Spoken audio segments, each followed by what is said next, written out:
En nombre del Padre, y del Hijo y del Espíritu Santo. Amén. La gracia de nuestro Señor Jesucristo, el amor del Padre y la comunión del Espíritu Santo esté con todos ustedes. Y con tu espíritu. Mis hermanos, bienvenidos en este jueves séptimo de Pascua. El Señor nos invita hoy a continuar en este trayecto hacia Pentecostés, que es ya próximamente el próximo domingo. Pedir al Señor que nos ayude a mantenernos en la fe, en la comunión y sobre todo unidos como lo espera Cristo y se lo pide al Padre por cada uno de nosotros, para que unidos en una misma fe podamos celebrar con gozo su presencia de resucitado entre nosotros. Presentamos al Señor nuestras intenciones, nuestros difuntos Lourdes Peña Suárez, Emérita Jiménez y Leila Villalón de León. Con estas intenciones y la nuestra vamos a presentarnos humildes ante el Señor. Vamos a reconocer ante Dios y ante los hermanos que somos pecadores.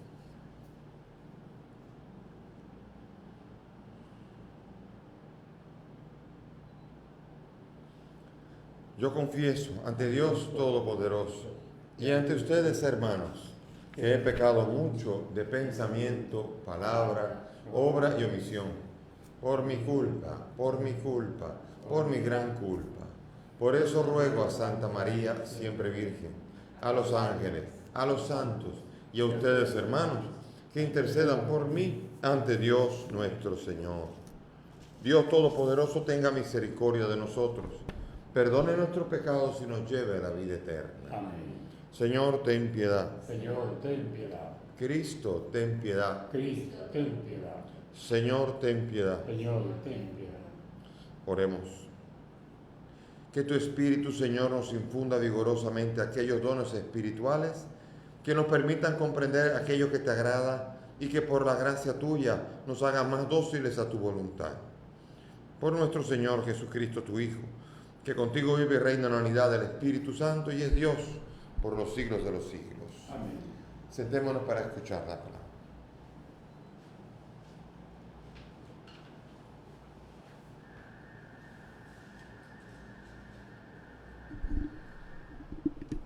Lectura de los Hechos de los Apóstoles.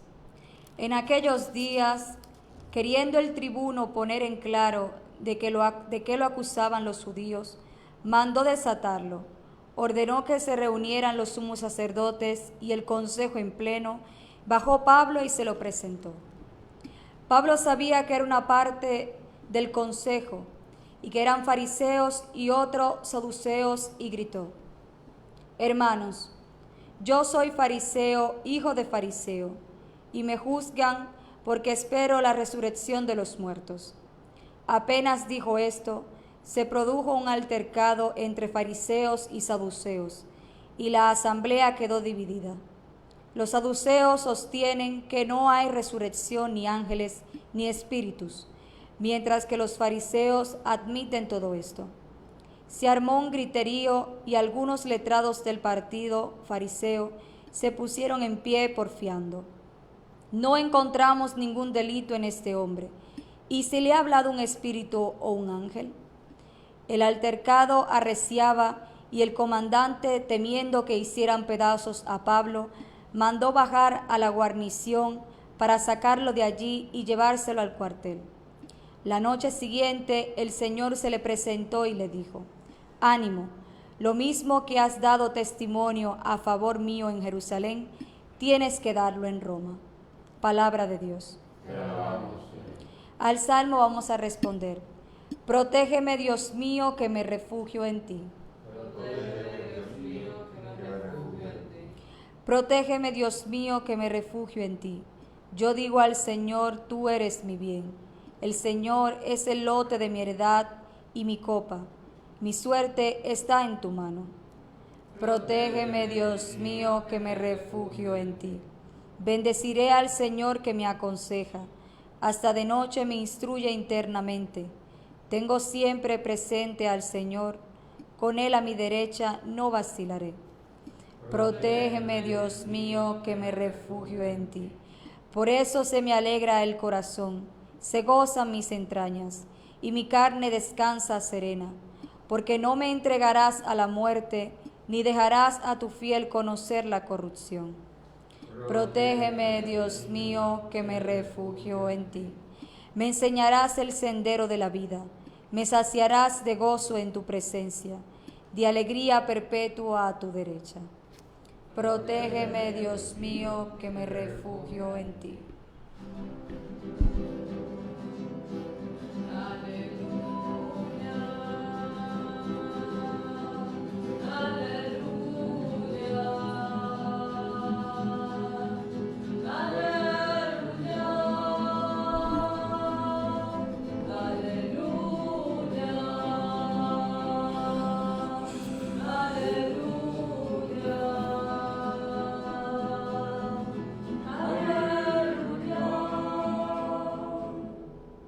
El Señor esté con ustedes. Y con tu espíritu. Lectura del Santo Evangelio según San Juan.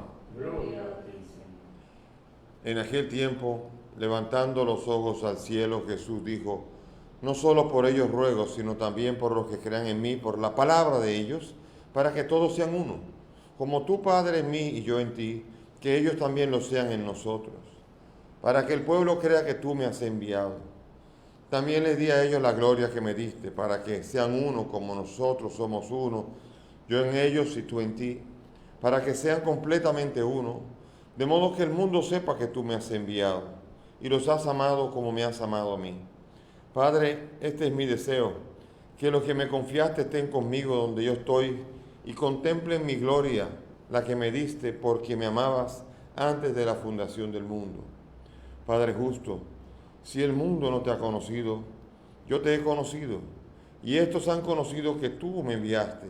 Les he dado a conocer y les daré a conocer tu nombre, para que el amor que me tenías esté en ellos, como también yo estoy en ellos. Palabra del Señor. Gloria a ti, Señor Jesús. Siéntense, por favor. Acercándonos a la fiesta de Pentecostés, vemos nosotros que también se está acercando el fin de Pablo. Pablo ya ha llegado a Jerusalén. En Jerusalén casi lo matan, casi lo desbaratan, lo iban a hacer pedazos. Se produce un altercado, y ese altercado ¿en qué consiste?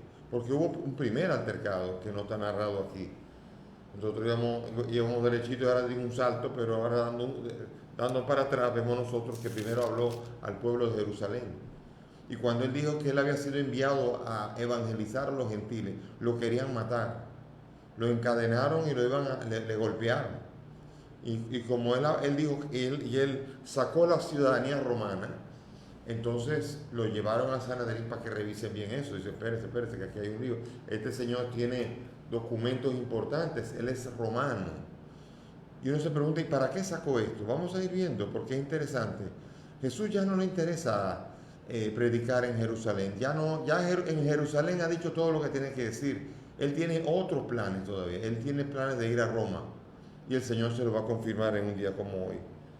Aquí están ante el auditorio fariseos y saduceos. Y aquí se nos explica claramente qué es lo que es cada uno. Cada uno, los fariseos, son la gente que creen en las cosas espirituales, en los ángeles, son la gente devota. Los saduceos son materialistas, creen en el poder, creen solamente en lo que funciona aquí y allá, no hay ángeles, no hay resurrección, lo que tú haces aquí, aquí está, y cuando tú te vas se acabó todo. Son dos tipos de maneras diferentes de pensar que están presentes en el mismo Sanedrín. El pueblo judío está compuesto de gente materialista y de gente devota. Y es interesante que haya división, que cada manera de pensar esté allí. Pero Pablo, que está llevado allí y está llevado por razones equivocadas, entonces él se mete en la discusión y toma partido, lo cual hace que un grupo tome partido a favor de él. ¿Y cuál es el de los fariseos? Si recuerdan bien, Jesús siempre estuvo hablando y normalmente nosotros tenemos como una especie de rechazo a los fariseos. Porque los fariseos están discutiendo siempre con el Señor Jesús. Y uno dice, pero los fariseos son los malos. Los fariseos estaban buscando, son los que creen en las cosas espirituales. Son los que escuchaban a Jesús y se ponían a discutir con él porque también creían en cosas espirituales y estaban tratando de entender. Los saduceos son los que no creen en nada. Los saduceos son los que le preguntan, ¿es lícito pagar impuestos o no pagar impuestos? O sea, le metían los ganchos de cosas políticas, como pasa aquí también. al obispo, vienen los periodistas y parecen los saduceos preguntando sobre política, sobre este político, sobre disparate concreto de lo que es lo material aquí ahora. Y hay otras discusiones que no son ellos los que están interesados. De hecho, ellos no están interesados en nada espiritual, que no son ellos los pobres periodistas, son los poderes que están manejando y dirigen el periodismo. Entonces, ¿qué pasa? Que Pablo aquí ve esta situación y él no es una tercera vía. Él trata aquí de entrar en el Sanedrín. Él fue parte del Sanedrín. Él formaba parte de él, sabe cómo se menea todo esto, él sabe cómo piensan los fariseos, cómo visten, él lo reconoce. Él sabe muy bien cómo es que están pensando y por eso él dice yo soy fariseo. ¿Por qué? Porque él viene de la escuela farisea. Los fariseos eran los que buscaban entender las cosas espirituales. Y él ya las ha entendido muy bien porque las ha entendido en Cristo. Él es el portavoz del mensaje de Cristo que tanto atraía a los fariseos para discutir con Jesús. Y por eso los fariseos aquí dicen, yo no encuentro nada malo, y comenzaron a levantarse contra los saduceos porque le tenían tirria a las personas que solamente pensaban en lo material. Los fariseos no son gente mala, son gente que muchas veces actuaban y preguntaban con hipocresía porque estaban buscando cumplir con la ley y tratando de escuchar el mensaje de Cristo. Y la pregunta era, ¿cómo seguir a Cristo siendo fariseo o jugando todavía las dos bases? Y Jesús le decía, hipócritas. Y nosotros llamamos fariseísmo a ser hipócrita. Pero hay más hipocresía fuera de los fariseos que en los mismos fariseos también. La hipocresía no es sinónimo de fariseo. Los fariseos actuaban de manera hipócrita contra Jesús, pero los fariseos eran sensibles a ese mensaje espiritual que no tiene nada que ver con política. Ustedes conocen muchas personas religiosas que incluso hablan mal de la política, como que si la política es demoníaca. Tampoco, estamos hablando de un extremo que no hace falta. Pero ciertamente nosotros sabemos muy bien y tenemos personas a nuestro lado que son personas materiales. A veces es hasta el propio marido. Ciertamente. ¿Cuántas veces que eso es un déjà vu? La mujer espiritual con reza, la mujer con su rosario, la mujer que tiene ganas de ir a la iglesia, que va a la iglesia, y el esposo un tipo completamente materialista y que piense solamente en el dinero, en la posición y más nada. Eso es muy común. O sea que no hay que ir muy lejos para encontrar a los saduceos. Los saduceos están alrededor nuestro y hasta nosotros tenemos alguna venita de saduceo también, cuando pensamos en lo material como si fuera lo más importante. Hay que tener mucho cuidado con esto y ver aquí en este conflicto también un conflicto que muchas veces existe dentro de nosotros. A veces nuestro corazón es un Sanedrín y a veces la nota material jala para acá y la nota espiritual jala para acá. Y entonces estamos en conflicto muchas veces. Y viene un Pablo y nos revoltea todo porque comienza a armar la discusión y el conflicto y acelera el conflicto que hay dentro de nosotros también. Aquí Pablo ya está a punto de irse a Roma. Y se lo dice el Señor. Lo mandaron, los guardias lo sacaron porque lo van a despellejar. y creía, porque después como se molestaron tanto, los pleitos parece que en los sanedrines parece que eran tremendos. Parecían pleitos de algunos políticos con sillazos, así. Y entonces había que sacar a Pablo porque lo iban a matar y lo meten preso. Y cuando está preso ahí, el Señor lo consuela con una palabra, le ratifica. Él comienza a sacar que él es romano. ¿Por qué? Hay gente que se extraña de la postura de Pablo, de por qué él sacó que él era fariseo ante los fariseos y los saduceos. Hay algunas personas que estudiando la Biblia se extrañan por qué, y es muy fácil. Él ya no tiene la mirada puesta en Jerusalén. Él sabe muy bien que en Jerusalén el cristianismo no camina bien, no puede caminar bien. Hay muchos obstáculos. Y él tiene la mirada puesta en Roma, quiere ir a Roma a predicar, quiere ir al César a predicar. Interesante hubiese sido, imagínense que a Jesús, en lugar de meterlo preso y crucificarlo, se lo hubieran llevado a Roma y lo hubiese predicado al César. Qué curioso eso. Venga, pues eso sería interesante para una película de ciencia ficción. No sabemos qué habría pasado. El plan de Dios era este y el plan de Jesús es ese. Pero el plan de Jesús también es que Pablo vaya a Roma. Y Roma es el lugar privilegiado. Es el único lugar en Europa, en la Europa del tiempo, que no va a sufrir las invasiones, o al menos va a tener las cualidades geográficas para poder resistir mejor las invasiones. Y va a estar el Imperio Romano ahí. El Imperio Romano finalmente va a acoger la religión, va a asumir el cristianismo como válido, va a costar trabajo, va a costar muchas muertes primero, va a haber mucha persecución, se va a matar a muchos cristianos, porque ahí es donde hay egolatría en el mundo, en el Imperio Romano, donde el César, él decía que él era Dios, el Señor del universo y el Señor del mundo. Y había un solo Señor y era el César.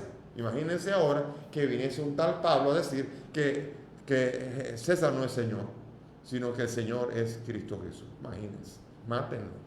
Y la persecución fue básicamente por esa discusión. El gobernador no es Dios. ¿Qué le parece si no es actual esto? El gobernador no es Dios. Y el que no diga que es Dios, ese no hay ayuda para él, se le saca, se le margina y se le persigue y se le anula, se le desprestigia y todo por el estilo. Porque en una democracia como la de hoy no podemos tirárselo a los leones, al que diga que el gobernador no es Dios, entonces no lo podemos tirar a los leones, pero lo podemos tirar a cualquier sitio donde quede desprestigiado completamente. La historia se repite todavía. Y Pablo va a ir a Roma y va a dar testimonio. Y Pablo no murió en Jerusalén porque tenía que morir en Roma dando testimonio de que Jesús es el Señor en el centro del imperio. Miren, Roma era impresionante, tenía 50 millones de habitantes más o menos. Las vías romanas eran capaces, si se ponían todas una frente a la otra en línea, eran capaces de darle 2 vueltas a la tierra entera. ¿Oyeron? Y era impresionante porque eran 4 millones de kilómetros cuadrados. O sea, era el mundo entero entonces conocido, aparte de China seguramente, quién sabe en América lo que había, pero vamos a decir el centro de lo que era la historia conocida por nosotros, estaba ahí. Y por eso entonces vemos nosotros que Pablo encontró allí la posibilidad, Pablo que es romano también, él dice, esto es como el internet, las vías romanas comunican a todos lados. Desde el Imperio Romano puedo ir a Filipos, puedo ir a Corinto, puedo ir a Atenas, puedo ir a Roma, puedo ir para Tarsis, puedo ir a cualquier sitio, barco o también por las vías romanas. Entonces Pablo entiende que desde el imperio, desde el centro del imperio, era mucho más fácil la evangelización a los gentiles. Y así fue. Yo creo que aquí, esta visión que tiene ánimo, que ha dado testimonio a favor mío en Jerusalén, ahora tienes que darlo en Roma. El que Pablo tenga que ir a Roma ha sido el acierto más grande para el cristianismo.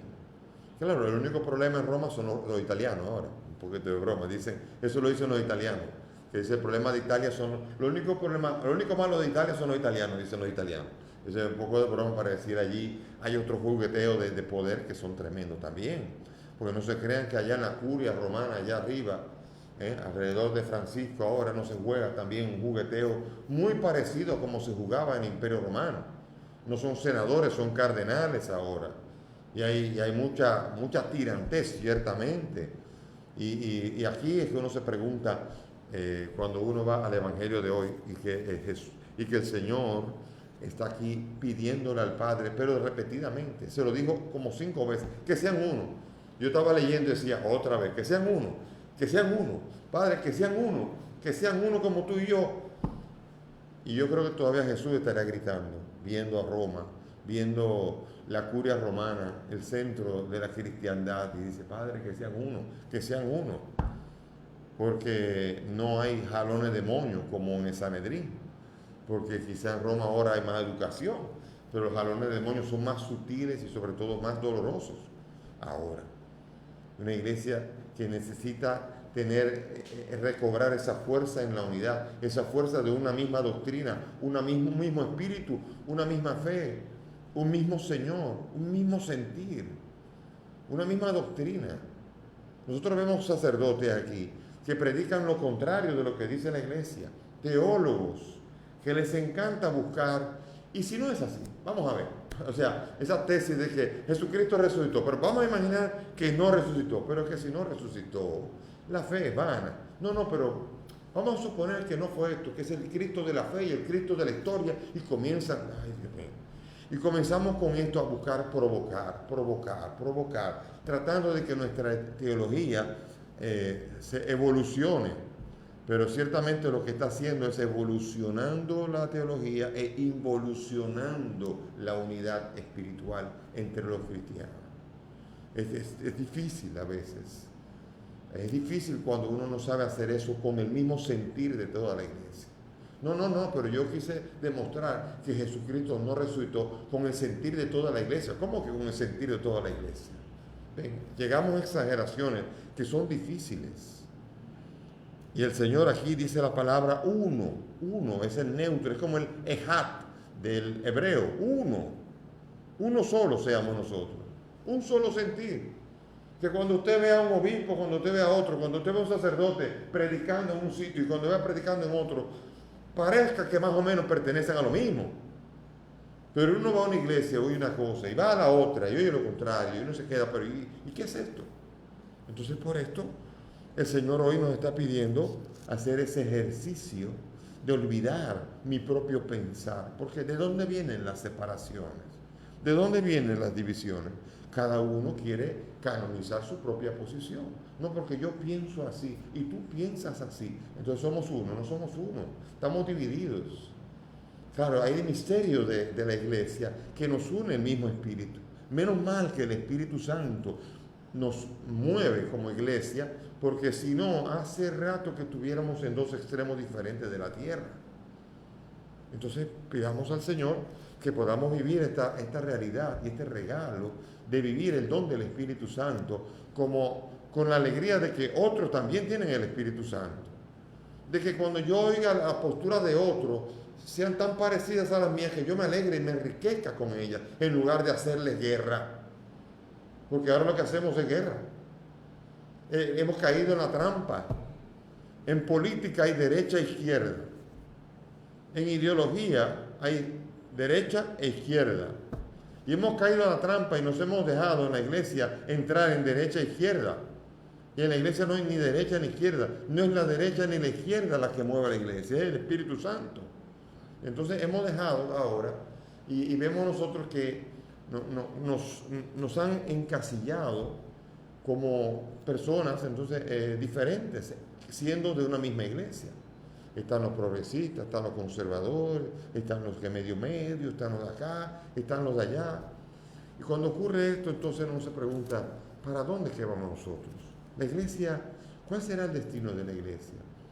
¿Cuál será la razón por que la iglesia no tiene esa fuerza profética hoy día? ¿Por qué en la República Dominicana la iglesia está tan silenciosa? Dicen unos. Y la respuesta es, sí, está silenciosa. Y deberíamos tener una dimensión mucho más profética, pero a veces eso cuesta dinero. O a menos eso sacrifica ayudas. Eso se mete en problemas con el poder. Es un problema, pero eso ha sido siempre la realidad. Que la dimensión profética debe ser fuerza dentro de la iglesia. Si no, entonces Pablo, ¿qué hacía? Si Pablo hubiera estado hoy día aquí, en la República Dominicana, ¿cuántos líos habría metido? Y qué bendición habría sido. Qué bendición habría sido que Pablo hubiese estado en la República Dominicana y nos tuviéramos que jalar los moños para aclararnos bien en qué es lo que estamos, si estamos con Pablo y con Jesús o no. ¿Y por qué peleamos? Para defender a quién peleamos. Entonces pedir al Señor esa fuerza, esa dimensión del Espíritu que habló por los profetas, es el Señor y dador de vida, es el que mueve a la iglesia, y es el que mueve a la iglesia a dar testimonio de Cristo Jesús, a dar martiría, a anunciar al Señor. Y por eso entonces, cuando el Señor está sentado con los suyos, me imagino que está previendo ya lo que va a pasar. Está previendo. Suerte que la iglesia tiene, como también las épocas, tiene su primavera, tiene su otoño, tiene su invierno y vuelve a la primavera. Siempre el Señor ha suscitado en la historia personajes que renuevan. Por ejemplo, San Francisco de Asís en el siglo XIII fue una luz que comenzó junto con después Santo Domingo de Guzmán, y los mendicantes le dieron fuerza a un clero que estaba completamente apagado, completamente en el piso, en la moral y en todo. Y los mendicantes, San Francisco de Asís, Santo Domingo de Guzmán y todas las órdenes mendicantes comienzan a reclamar a la iglesia que se despierte un poco. Así también en la época mucho anterior, en los monasterios, la época monástica, en donde los monasterios no eran un lugar para esconderse, sino que muchas veces las ciudades habían sido lugares materialistas para vivir solamente el más acá, el dinero, lo material solamente, antros de corrupción, y lo es. Porque Baní ahora mismo con sus colmadones, por ejemplo, con todo lo que ha metido aquí, es un antro verdaderamente donde hay una corrupción tremenda. Puntos de droga, antros de colmadones y toda esta cosa, el ruido en la noche y sobre todo la corrupción con las menores, la trata de menores y todas estas cosas. Entonces la época monástica es época en donde dice, yo me desligo de todo esto y me retiro para orar, para dedicarme al trabajo y a la oración. Es un modo de decir de fuga mundi, de salir del mundo, de este mundo que nos rodea muchas veces. Aunque para salir del mundo, para no ser del mundo, no hace falta salir a la montaña. Basta con tener un corazón renovado por el don del Espíritu. Claro que eso provocará, como a Pablo, que lo metan preso, que le den piña y que después lo lleven a cortar la cabeza. Porque ser cristiano da trabajo siempre. Y nosotros estamos siempre en la búsqueda de ser cristianos para que nos calme las cosas, para que todo esté tranquilo. Pero Jesucristo no quiere tranquilidad, quiere fuerza de resurrección, quiere fuerza de renovación, quiere una alabanza auténtica a Él y quiere que lo glorifiquemos con nuestra vida.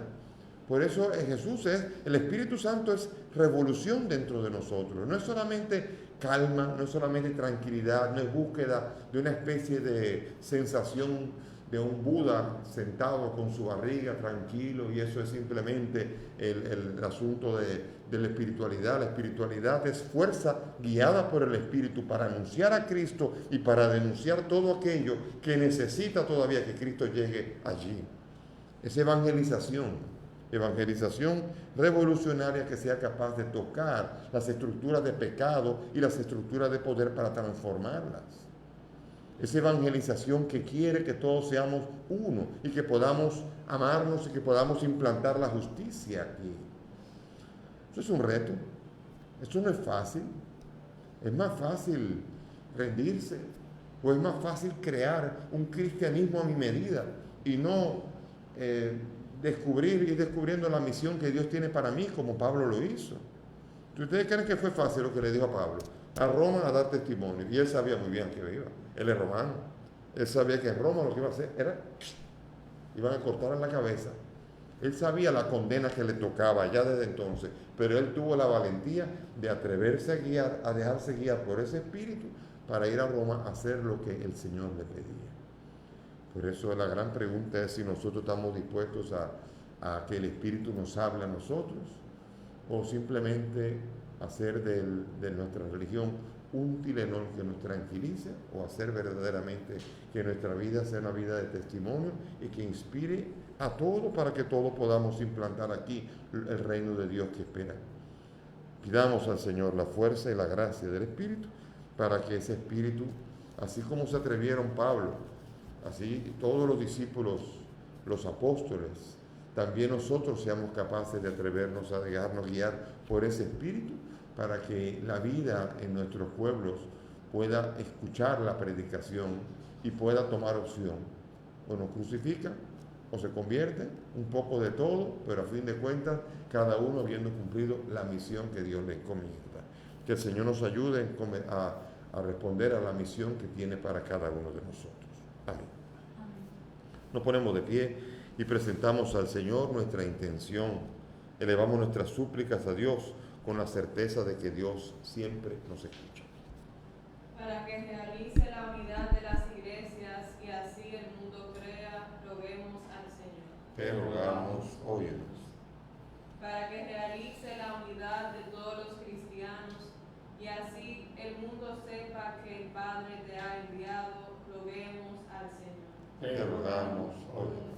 Para que realice la unidad de los pueblos en el respeto de la pluralidad, roguemos al Señor. te rogamos hoy.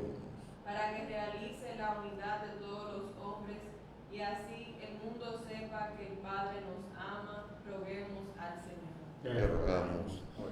Pidamos al Señor para que el Espíritu nos ayude a detectar las situaciones de estructura de pecado y de injusticia, que a veces podemos ser nosotros mismos los portadores de ella, para que el Espíritu transforme los corazones nuestros.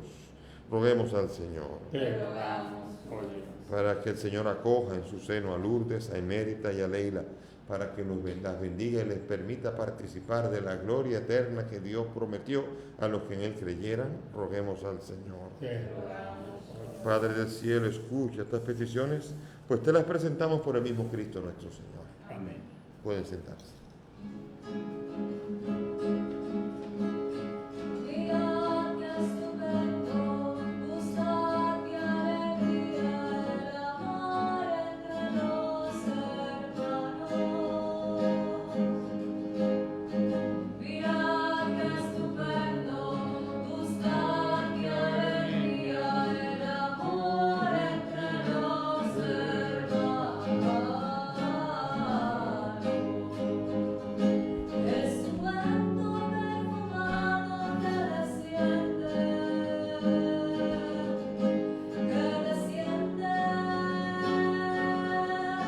por la barba de Aarón. Es un manto perfumado que desciende hasta el borde del manto. Mirad qué estupendo, buscad qué alegría el amor entre los hermanos.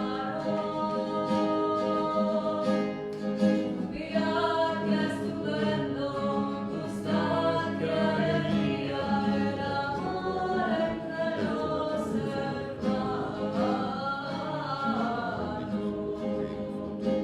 Es rocío eterno que desciende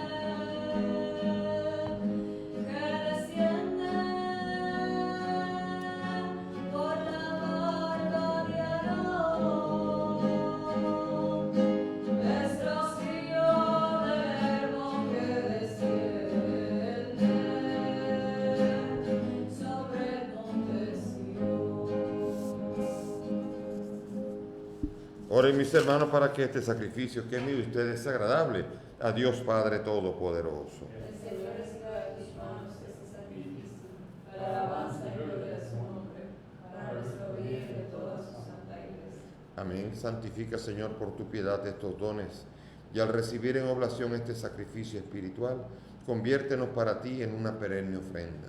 Por Jesucristo nuestro Señor. Amén. El Señor esté con Y ustedes. con tu espíritu. Levantemos el corazón. Lo tenemos levantado hacia el Señor. Demos gracias al Señor nuestro Dios. Es justo y necesario. En verdad es justo y necesario, es nuestro deber y salvación darte gracias siempre y en todo lugar, Señor Padre Santo, Dios Todopoderoso y Eterno, por Cristo Señor nuestro, quien después de resucitar se apareció visiblemente a todos sus discípulos y ante sus ojos se elevó al cielo para hacernos partícipes de su divinidad. Por eso, con esta efusión de gozo pascual, el mundo entero se desborda de alegría. También los coros celestiales, los ángeles y los arcángeles cantan sin cesar el himno de tu gloria, diciendo: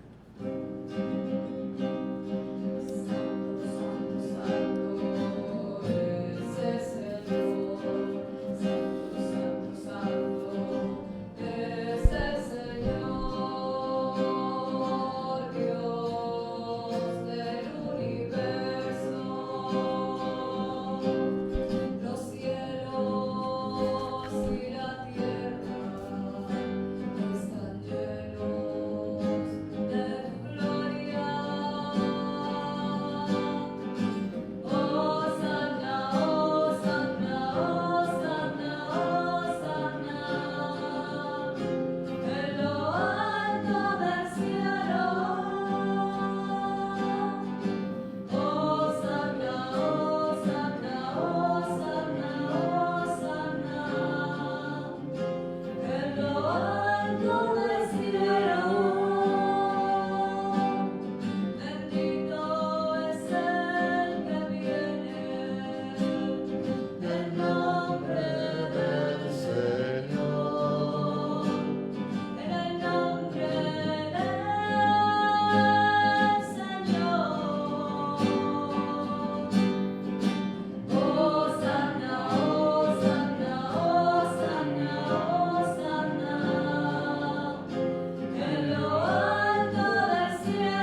Santo eres en verdad, Señor, fuente de toda santidad. Por eso te pedimos que santifiques estos dones con la efusión de tu Espíritu, de manera que se conviertan para nosotros en el cuerpo y la sangre de Jesucristo nuestro Señor, el cual cuando iba a ser entregado a su pasión, voluntariamente aceptada, tomó el pan, dando gracias, lo partió, lo dio a sus discípulos, diciendo: tomen y coman todos de él, porque esto es mi cuerpo que será entregado por ustedes.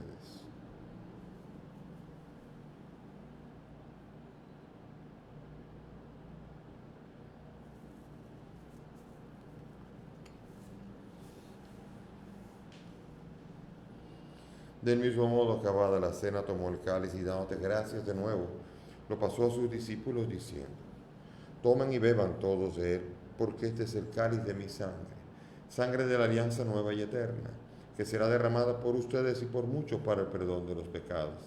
Hagan esto en conmemoración mía.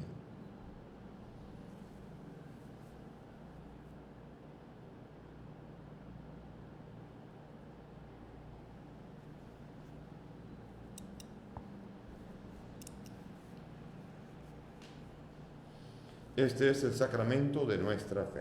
Anunciamos tu muerte, proclamamos tu resurrección. Ven, Señor Jesús. Así pues, Padre, al celebrar ahora el memorial de la muerte y resurrección de tu Hijo, te ofrecemos el pan de vida y el cáliz de salvación, y te damos gracias porque nos haces dignos de servirte en tu presencia. Te pedimos humildemente que el Espíritu Santo congregue en la unidad a cuantos participamos del cuerpo y la sangre de Cristo. Acuérdate, Señor, de tu iglesia extendida por toda la tierra, con el Papa Francisco, conmigo, digno siervo tuyo, y todos los pastores que cuidan de tu pueblo, llévala a su perfección por la caridad. Acuérdate también de nuestros hermanos que se durmieron en la esperanza de la resurrección. Te presentamos a Lourdes, a Emérita y a Leila, y a todos los que han muerto en tu misericordia. Admítelos a contemplar la luz de tu rostro. Ten misericordia de nosotros, y así junto a María la Virgen, Madre de Dios, su esposo San José, los apóstoles y cuantos vivieron en tu amistad a través de los tiempos, merezcamos por tu Hijo compartir la vida eterna y cantar tus alabanzas. Por Cristo, con Él y en Él, a ti, Dios Padre omnipotente, en la unidad del Espíritu Santo, todo honor y toda gloria por los siglos de los siglos.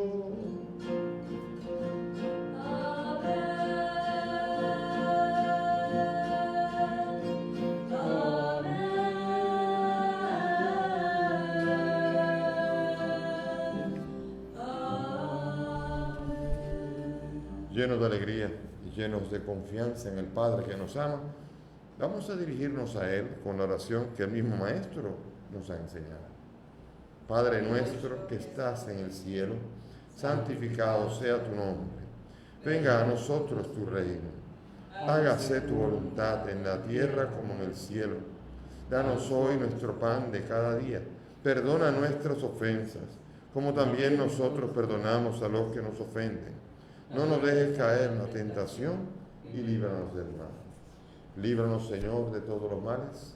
Concédenos la paz en nuestros días, para que, ayudados por tu misericordia, vivamos siempre libres de pecado y protegidos de toda perturbación, mientras esperamos la gloriosa venida de nuestro Salvador Jesucristo. Tuyo es el reino, tuyo es el poder y la gloria por siempre, Señor.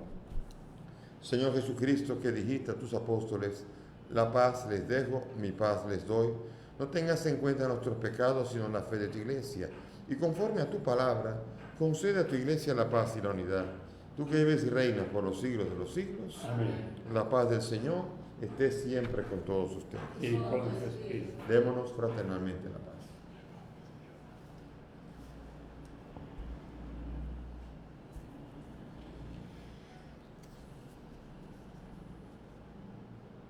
Cordero de Dios, que quitas el pecado del mundo. Ten piedad de nosotros. Cordero de Dios, que quitas el pecado del mundo. Ten piedad de nosotros. Cordero de Dios, que quitas el pecado del mundo. Danos la paz.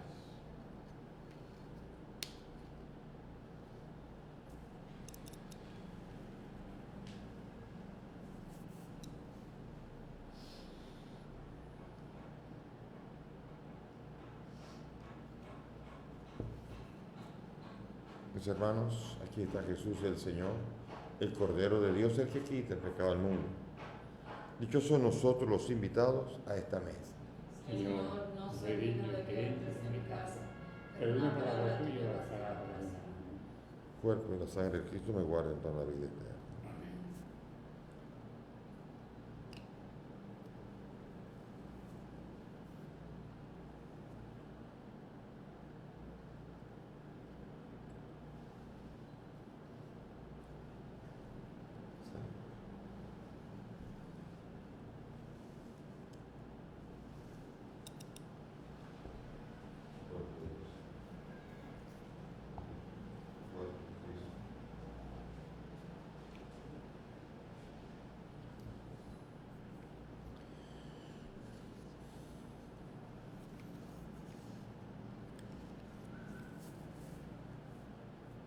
Vamos ahora a comulgar espiritualmente según la fórmula de San Alfonso María Ligorio.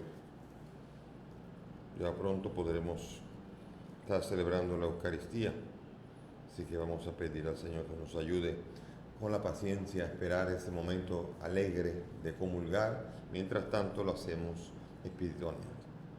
Creo, Jesús mío, que estás real y verdaderamente en el cielo y en el santísimo sacramento del altar. Te amo sobre todas las cosas y deseo vivamente recibirte en mi alma, pero como ahora no puedo recibirte sacramentado, ven al menos espiritualmente a mi corazón y como si ya te hubiese recibido, te abrazo y me uno del todo a ti, Señor, y no permitas que nunca me separe de ti. Amén.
Oremos. Que los misterios que hemos recibido, Señor, ilumine nuestra fe con sus enseñanzas y su participación, nos renueven para merecer alcanzar los dones de tu Espíritu. Por Jesucristo nuestro Señor. Amén. Y se avisa, estamos preparándonos para la fiesta de Pentecostés. Hasta Pentecostés será a las 9 de la mañana la Eucaristía. Después, el lunes en adelante, estamos entrando a la segunda fase del desmonte de la cuarentena y las misas serán pasadas a las 7 de la mañana. Los madrugadores podrán ver la misa, los que no madrugan tanto podrán seguirla después, pero vamos a celebrarla de manera que la gente que va al trabajo, si desea, pueda participar, o por lo menos por los medios pueda participar espiritualmente de la Eucaristía todavía. Así que preparémonos para la fiesta de Pentecostés. Viene pronto a las 9 de la mañana el domingo. El Señor esté con ustedes. Y con tu Y espíritu. que la bendición de Dios Todopoderoso, Padre, Hijo y Espíritu Santo, descienda sobre ustedes y permanezca para siempre. Amén. Nuestra celebración ha terminado. Podemos ir en paz. Demos gracias a Dios.